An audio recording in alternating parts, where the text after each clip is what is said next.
Hi price Lord.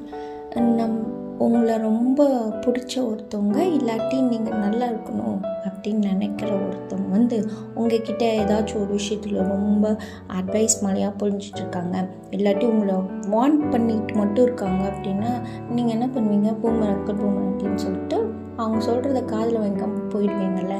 அப்படி இல்லாமல் அதுக்கு பதிலாக அந்த பர்சன் உங்ககிட்ட அன்போ வார்ன் பண்ணி அது கூடவே வேற ஒரு மாற்று வழி சொல்லி கொடுத்தாங்கன்னு வச்சுக்கோங்களேன், கண்டிப்பாக அவங்க சொல்கிறத நீங்கள் காது குத்தி கேட்பீங்க, உங்களை நீங்கள் மாற்றிப்பீங்கள்ல.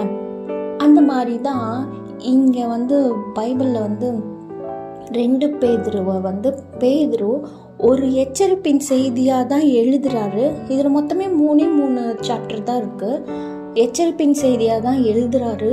ஆனால் அது உள்ளே எப்படி இருக்கும் அப்படின்னு பார்த்தீங்கன்னா, அசுத்தமும் ரொம்ப அக்கிரமமும் அப்புறம் ஆண்டவர் விட்டு பிரிஞ்சு போய் அவர் இயேசுப்பாவை விட்டு விலகி போய் வாழ்கிற ஒரு நாட்கள், அப்படிப்பட்ட ஒரு நாட்களில் அந்த மாதிரி ஒரு சூழ்நிலையில் இருக்கிற ஒருத்தவங்க பரிசுத்தமாக வாழ்கிறது எப்படி அப்படின்னு சொல்லிட்டு இந்த 3 சாப்டர் இருக்கக்கூடியதான இந்த 2 பேதுரு எச்சரிப்பின் செய்தியாகவே எழுதினாலும், நான் சொன்னேன் இல்லையா, அந்த மாதிரி அன்பை வான் பண்ணேன், அது கூடவே ஒரு மாற்று வழி சொல்லி கொடுத்தா நம்ம கேட்போன்னு சொன்னால, அந்த மாதிரி இந்த 2 பேதுருவை அவர் அது உள்ள நிறைய விஷயம் வச்சுருக்காரு. எப்படின்னா நம்மளை மாற்றிக்கிறதுக்கு உண்டான மாற்று வழி வச்சுருக்காரு. அழகாக கற்றுக் கொடுக்குறாரு.